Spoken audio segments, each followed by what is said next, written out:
bring this up since I thought it was, funny when you said it the first time, so I'll bring it back. Are you not the man who said, hey, they could start 9-0 and then lose their last 7 in a row? I mean, we know that. I did say that. I did say that. I know you did. I know. I'm not trying to air you out, except I kind of am.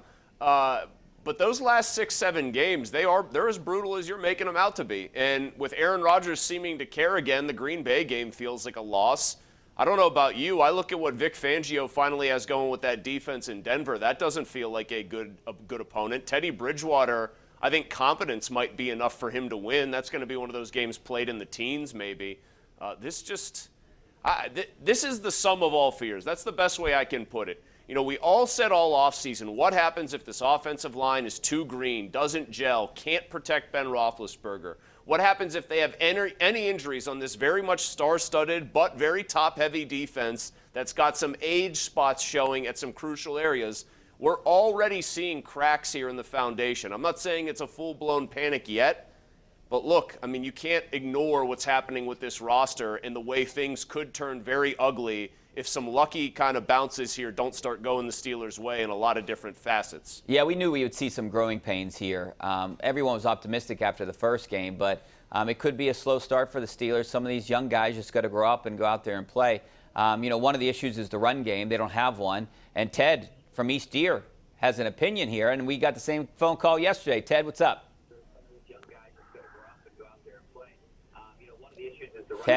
Ted? Yes. Ted, turn your television off. Turn it down at least. But ask a question first, Ted. Yes. Go ahead. Can you hear me? I can hear you. Can you hear me? Yes, I can. Go ahead. We need to improve the running game, and I think putting Derek Watt in there as a blocking back, we know what happened when they put Rocky Bleier in. All right, this isn't the 70s. I don't think Derek Watt is the answer. I really believe if you add up TJ and Derek's money, that's what TJ should be paid, and that's why Derek Watt's on this roster. I don't know. I mean, he's a special teams player right now. You don't see him on offense. He hasn't really helped out. They need to improve the run game, and obviously they're not putting him in there. So I trust the coaches that, Mike Tomlin doesn't want to use him, so why does everyone else? It's embarrassing that they signed him in the first place. It's doubly embarrassing that they gave him the kind of money that they did. What has he played? 4 offensive snaps in 2 games? I said, I think before the year he might get over under 1.5 actual touches for Derek Watt this season, and I took the under that he might get 1 token carry. He shouldn't be on this roster. They're not going to use him. Roethlisberger certainly doesn't trust him to do any of the things that you might ask a fullback in a Matt Canada offense to do. Richie, I know you watch Pitt all the time. I know you are a Pitt alumnus, Aston. and I know you're a Pitt. Right. You knew exactly where I was going. George Aston, a good college fullback in that Matt Canada system, thrived.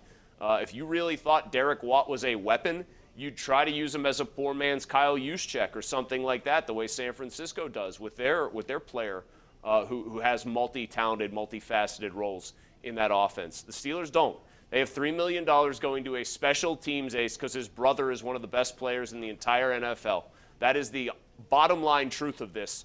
Somebody want to prove me different? Mike Tomlin could, Matt Canada could, Ben Roethlisberger could by actually using the guy and making him part of their offense, but they won't because they don't actually think he deserves to be on the field. That much is pretty obvious by this point. So if you put him out there, you got to take one of Ben's weapons away, and that's probably another part of the problem here. You can't have 2 tight ends or 4 wide receivers out there because you have to replace it with a fullback. Let's go out to Don out in Greentree. How you doing, Don? You doing, man? hey, I wanted to know if we do play Ben, what is your chances of beating Joe Burrow? Beating Joe Burrow and the Bengals, man. I don't know if Big Ben should play. Thank you very much. Bye. Hey, I think whether Ben plays or not, the Steelers should beat the Bengals, right? They should beat them. But I think, like I said before at the start of the show, it's more important that T.J. Watt, Alex Highsmith, Devin Bush, Joe Hayden, that they all play. I'd feel better about it. But Ben Roethlisberger, I mean, come on. We all know here, who are we kidding, that he gives the Steelers the best chance at winning. Whether he's hurt, an 80% Ben, I think, is better than 100% Mason Rudolph. Well, that kind of brings up the Peck injury. Is it, hey, Ben's going to put the cape on, this is a nagging thing that's going to get mentioned, but it's not going to really bother him, or does it really bother him? Because that's 2 very different things. I think this Bengals game, to answer the caller's question there, is a toss-up, frankly. And I would not feel, if somebody told me they were betting on the Bengals to win this thing straight away, I would find that to be a wholly reasonable position, especially if Watt or Highsmith doesn't play and the Steelers maybe don't have a great pass rush going in this game. These are mirror image teams of each other. They really are. The Bengals have huge questions on their offensive line, especially on the interior. Cam Hayward should feast. They have plenty of skill talent at the wide receiver and running back positions. Joe Mixon is the second most rushing yards in football to Derrick Henry right now. And Joe Burrow can sling it if he's got the time to do it. I would not sleep on the Bengals, who, by the way, have the best safety on either team in this game in Jesse Bates, who is better than Minkah Fitzpatrick. It's sorry to say that because Minkah can be really good. Bates is a ball hawk back there and will absolutely be looking to make an impact in this game. All right, let's go out to Ed in Monroeville. How you doing, Ed? Good, fellas. I actually keep hearing about all this stuff the Steelers could do with Derek Watt, and it just had me thinking, since he's not going anywhere, maybe the Steelers can cut Eric Ebron and then maybe use Derek Watt in some fullback sets. Just wanted to see what you guys think.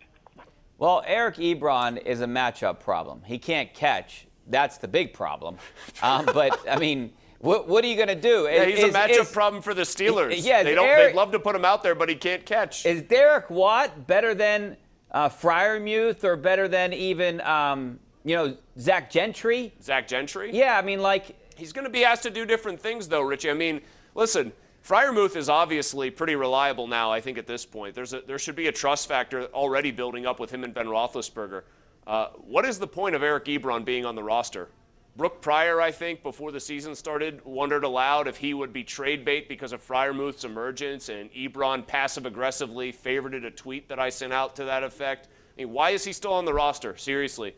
They redid his deal so that it would only count $4.6 million against the cap. They should have tried to find a way to move him or give him to a team, try to get him somewhere where they needed a pass catcher because he serves very little purpose on this roster, doesn't block, doesn't catch nearly well enough to justify or to kind of maximize his physical abilities. Yeah, I doubt they'd be able to trade him because who's going to want to. He's here now. He's going to be here now. I mean, they should have just considered maybe parting ways with him after one season, but they just weren't willing to do that. They always wanted, they've seen it, they get beat by it every week.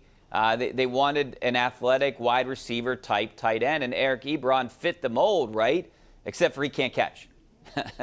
Freiermuth, so maybe. He's just like he's like a bigger Deontay Johnson is what you're saying. Deontay Johnson, he has some hands this year.